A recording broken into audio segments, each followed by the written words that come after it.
افغانستان میں طالبان نمائندہ حکومت نہیں، ان کے اقتدار میں آنے پر جشن نہیں منایا۔ D G S P R lieutenant general Ahmed Sharif Chaudhry کی صحافیوں کو بریفنگ، کہا افغانستان بارے معاملات کا حل وہ حکومت ہے جو عوام کی نمائندہ ہو، پاکستان پالیسی بنانے میں خود مختار ہے۔ پاکستان نے امریکہ کو اپنی سرزمین سے افغانستان پر حملوں کی کوئی اجازت نہیں دی، یہ افغانستان کا پروپیگنڈا ہے۔ خارجی اپنے ٹھکانے سرحدی علاقوں سے رہائشی علاقوں میں منتقل کر رہے ہیں۔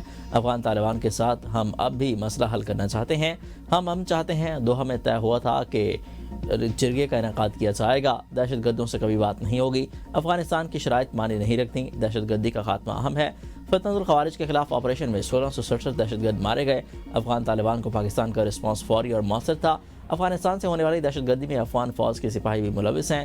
پاکستان کا 1 پوائنٹ ایجنڈا ہے کہ افغان سرزمین ہمارے خلاف استعمال نہ ہو۔ غزہ امن فوج کا فیصلہ حکومت اور پارلیمنٹ کرے گی۔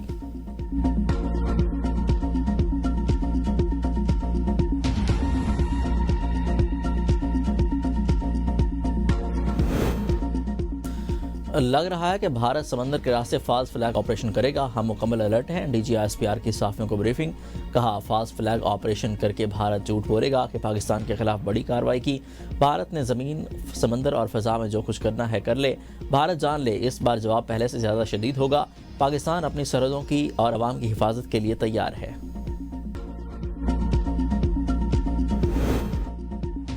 استنبول میں عرب اور اسلامی ممالک کے وزرائے خارجہ کا اجلاس، نائب وزیر اعظم اسحاق ڈار کی شرکت۔ اجلاس میں غزہ میں دیر پا جنگ بندی اور پائیدار امن کے لیے لاہ عمل پر غور، فلسطینی عوام کے لیے فوری انسانی امداد کی بحال کی اپیل، اسرائیل کی جنگ بندی کی خلاف ورزیوں کی شدید مذمت، مقبوضہ فلسطینی علاقوں سے اسرائیلی فوج کا انخلاء کا مطالبہ۔ عرب اور اسلامی ممالک کے وزرائے خارجہ اجلاس میں غزہ کی دوبارہ تعمیر پر زور، پاکستان نے فلسطین کی آزاد، خود مختار اور مربوط ریاست کے قیام پر موقف دہرایا، القدس شریف کو فلسطین کا دارالحکومت تسلیم کرنے کا اعلان۔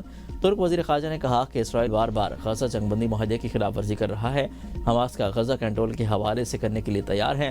غزہ جنگ بندی پر مکمل عمل درآمد یقینی بنانا ہوگا، غزہ پر اسرائیلی حملے فوری بند ہونے چاہئیں۔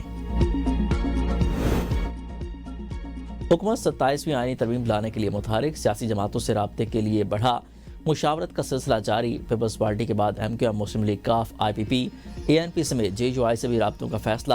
آئینی ترمیم کا مسودہ پیپلز پارٹی کو پیش، آئینی ترمیم پر حمایت مانگ لی۔ این ایف سی میں صوبائی حصے کا تحفظ کرنا ترمیم میں شامل، آئینی عدالت کا قیام، ایگزیکٹو مجسٹریٹ کی بحالی، ججوں کے تبادلے کا اختیار اور آرٹیکل 243 میں ترمیم مجوزہ آئینی ترمیم کا حصہ۔ فیصلے کے لیے پیپلز پارٹی کی سینٹرل ایگزیکٹو کمیٹی کا اجلاس 6 نومبر کو طلب۔ بلال بھٹو زرداری کہتے ہیں وزیر اعظم شہباز شریف کی قیادت میں نون لیگ کا وفد صدر زرداری اور مجھ سے ملنے آیا تھا۔ وفد نے 27ویں آئینی ترمیم کی منظوری میں پیپلز پارٹی کی حمایت مانگی ہے۔ تعلیم اور آبادی کی منصوبہ بندی کے اختیارات کی وفاق کو واپسی اور الیکشن کمیشن کی تقرری پر جاری تعطل ختم کرنا بھی مجوزہ آئینی ترمیم میں شامل ہے۔ صدر کی دوحہ سے واپسی پر پراپرٹی پارٹی کو فیصلہ کوئی کرے گی۔ ذرائع کے مطابق وفاقی حکومت کی مسلح افواج سے متعلق آئین کے آرٹیکل 243 میں ترمیم چاہتی ہے۔ آرٹیکل 213 چیف الیکشن کمیشن کی تعیناتی سے متعلق ہے۔ سینٹ کا اجلاس کل اور قومی اسمبلی کا بدھ کو طلب۔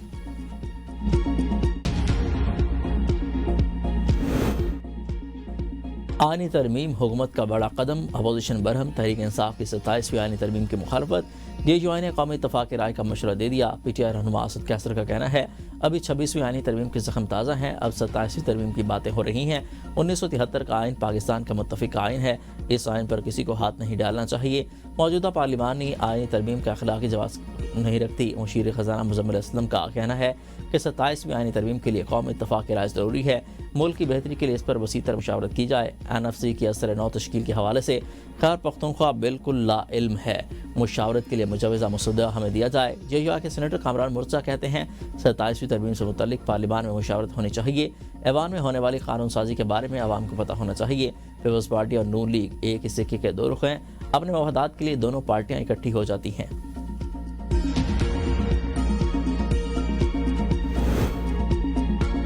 27ویں ترمیم کوئی طوفان نہیں، بلا وجہ خوفناک چیز بنا کر پیش کیا جا رہا ہے۔ اتحادیوں سے مشاورت کے بعد چیزوں کو سامنے لائیں گے، مشیر وزیر اعظم رانا ثناء اللہ کہتے ہیں۔ جن چیزوں کا بلال بھٹو نے ذکر کیا اس میں ایسی کوئی چیز نہیں جو زیر بحث نہ رہی ہو۔ 27ویں ترمیم پر ابھی مشاورت کا آغاز ہوا ہے۔ میثاق جمہوریت میں ہمارا پہلے دن سے موقف ہے کہ آئینی عدالت بننی چاہیے۔ آئینی عدالت کے بجائے آئینی بینچ کی تجویز پی ٹی آئی نے دی تھی۔ ججز کے ٹرانسفر کا اختیار حکومت کو نہیں، جوڈیشل کمیشن کو ہونا چاہیے۔ این ایف سی پر بات شروع ہوگی تو پتہ چلے گا کون ناراض اور کون راضی ہے۔ اپوزیشن میں تو دوڑ لگی ہے کہ کون زیادہ جارحانہ انداز اپنائے اور اس کی تعریف ہو۔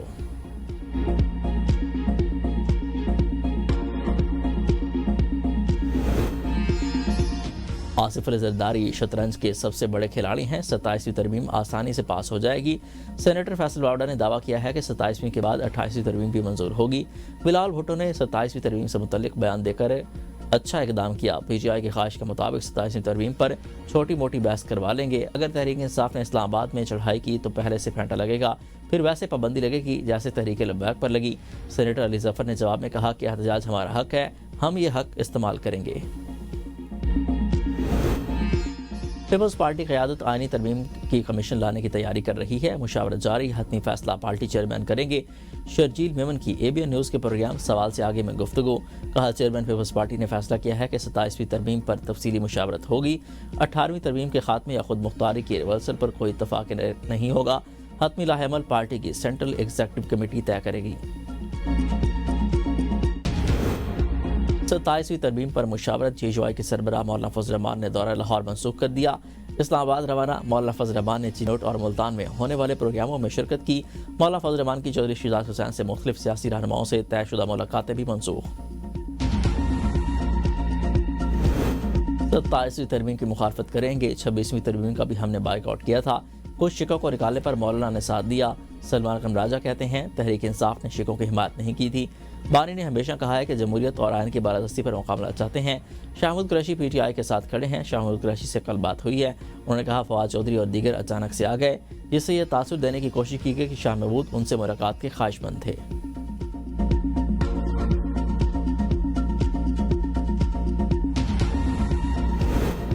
آئینی ترمیم پر مسلح افواج صرف اپنی رائے دے سکتی ہے، فیصلہ نہیں، حکومت اور پارلیمنٹ نے فیصلہ کرنا ہے۔ ترجمان پاک فوج کا کہنا ہے گورنر راج کا اختیار وفاقی حکومت کے پاس ہے۔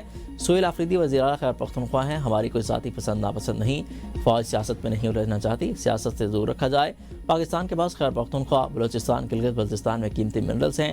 سیاسی جرائم پیشہ اور دہشت گرد گروپس ملک میں جرائم روکنے میں رکاوٹ ہیں۔ 2014 میں نیشنل ایکشن پلان کے وقت مدارس کی تعداد 83,000 تھی اور اب ایک مدارس 1 لاکھ سے بڑھ گئے ہیں، جبکہ رجسٹریشن اب بھی ایک سوال ہے۔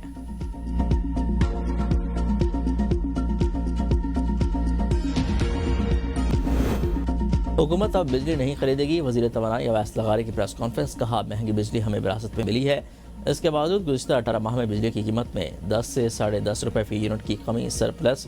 بجلی 3 ماہ کے لیے انڈسٹری کو 26 روپے فی یونٹ تھی، جبکہ ای وی کا ریٹ 71 روپے سے کم ہو کر 39 روپے فی یونٹ ہو گیا۔ انڈسٹریز کے لیے 16 روپے فی یونٹ کی کمی کی گئی۔ ہمارے پاس 7000 میگا واٹ اضافی بجلی پڑی ہے، اسے بند الماری میں نہیں رکھ سکتے، ہمارے ہاتھ بندھے ہوئے تھے، مگر انہی ہاتھوں کے ساتھ بجلی سستی کی۔ ہم نے گردشی قرضوں کے خاتمے کے حوالے سے مؤثر پلان بنایا، 1 سال میں گردشی قرضوں میں 700 ارب روپے کی کمی آئی۔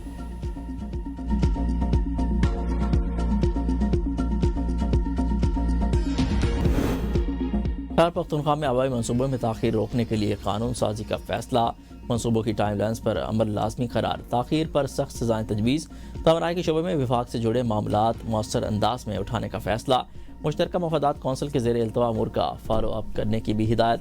وزیر اعلیٰ سہیل آفریدی نے اجلاس سے خطاب میں کہا کہ عوامی منصوبے میں کوتاہی برداشت نہیں، زیرو ٹالرنس پالیسی نافذ ہوگی، صوبائی حقوق کے لیے وفاق سے باضابطہ خط و کتابت شروع کی جائے گی۔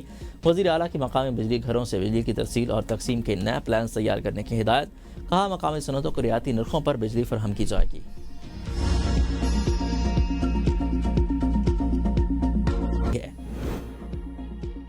افغانستان کے شہر مزار شریف میں 6.3 شدت کا زلزلہ، 20 افراد جاں بحق، 260 زخمی، متعدد مکانات کو شدید نقصان پہنچا، ہلاکتوں میں اضافے کا خدشہ۔ صدر آصف علی زرداری اور وزیر اعظم شہباز شریف کا زلزلے سے جانی نقصان پر اظہار افسوس، زخمیوں کی جلد صحتیابی کے لیے نیک خواہشات کا اظہار۔ بھارت بیرون ملک اپنے واحد فوجی اڈے سے ہاتھ دھو بیٹھا، تاجکستان کی اینی ایئر بیس خالی کر دی گئی۔